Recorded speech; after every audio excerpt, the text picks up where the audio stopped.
Hello and welcome back to Shattermapstudio. Today we're rolling into part 2 of the Ostracize drum production.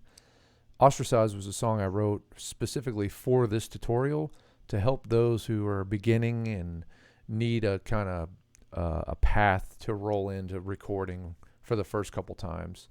I'm also new at this. The last time I recorded was probably before I went to the Marine Corps in like 2009.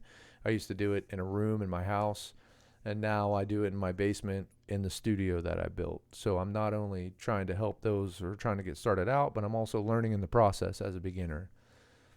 This is also my first time with OBS. I had a lot of technical difficulties. I got them all sorted out, and I'll probably make a video later on about that as well.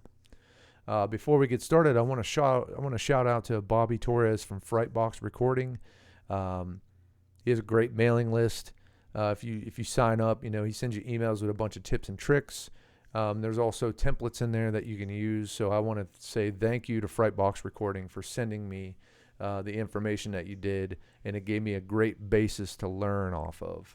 And it kind of helped me change the game in building a whole new sound, which is, it's been a game changer. So thank you so much. Y'all rock. Let's get into it. All right. As you can see, we're going to start. As you can see here, everything's off. No plugins are engaged. This doesn't have anything to do with the drums. This is for OBS. So I'm going to play you the raw sound here.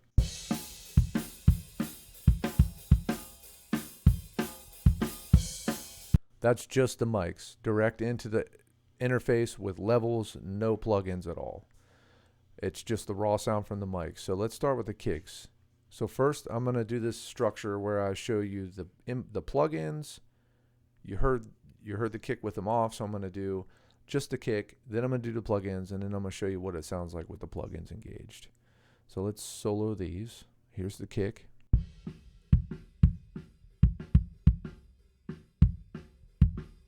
Let's check out the plugins. We have a Reacomp, a gate, an EQ, Abbey Roads mastering with the punchy kick template.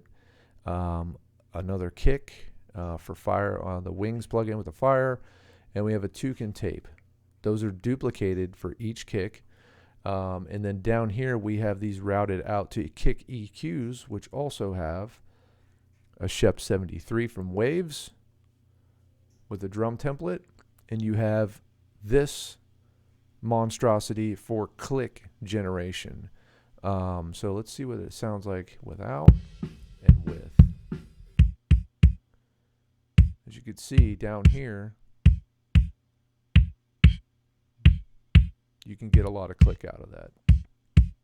It almost gives you, I used to like using the Danmark metal click kick pad. It had a metal pad in it that gives you a really heavy click sound. That's what I like to hear, especially in this type of music.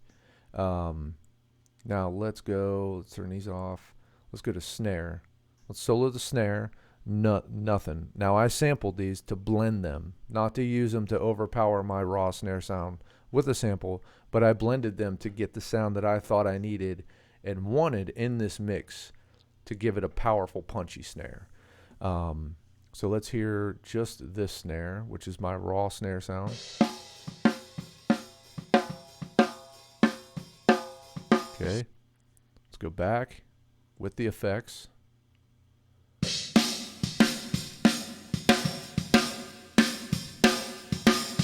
So you can hear the gate working, you can hear all the plugins working. Now let's go to the sample. I got the ML Drums plugin, and I made my own kick and snare in there that I liked, custom to what I needed. And I have a comp working as well. So we'll blend those, and then this is the sound that I got.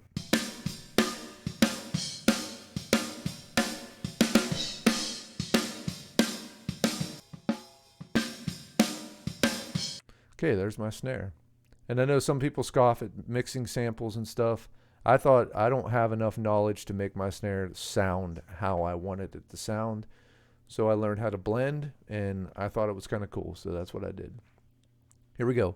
Toms. We're going to go to the verse. Watch out now. We're going to go to the verse. There's a roll into the verse with a stop, and then there's a lot of tom work in the verse. So let's hear that.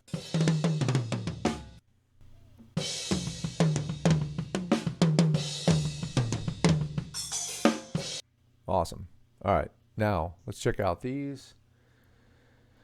SSL comp, gate, envelope shaper, fire, EQ. Now with the EQ, in part 1, you'll see that my mics are in between my toms because I didn't have enough inputs at the time to mic each individual drum, nor did I have the budget to buy these expensive, all these mics to mic this giant drum kit.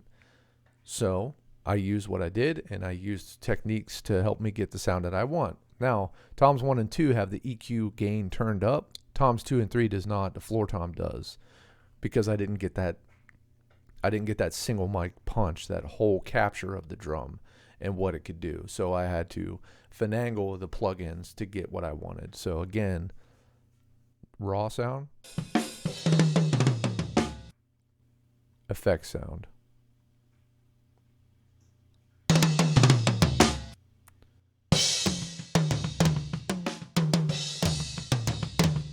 There we go. Enough said on that. Okay. Effects for the cymbals and overheads. Let's just open them all up. Here we go. We have cymbals. The master bus. I have a Sheps 73 overheads stereo. Easy now. A comp on both of the vintage overheads with the Rhea stock compressor. So here is, let's solo these. All right. Let's just hear it in the verse. It's got some bells and stuff in there too. So, all right, boom, boom, boom. Turn these off. Select all these. All right.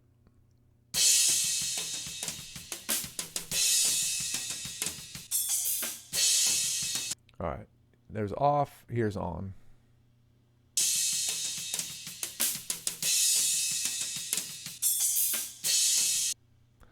All right. Now let's go to the drum room.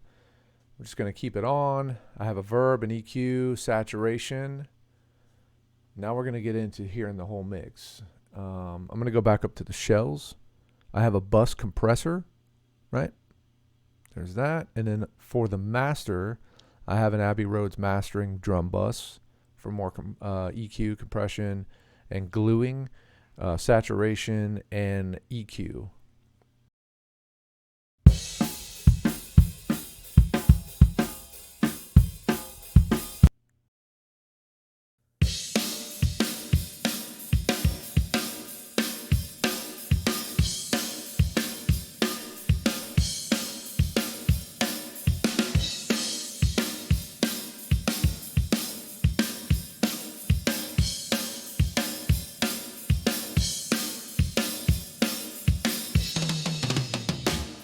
Thank you all for watching. Let me know in the comments what you think. If you got some constructive criticisms on, what I did, how I'm doing it, or what I could do in the future for better, for worse, please let me know. Like and comment, subscribe.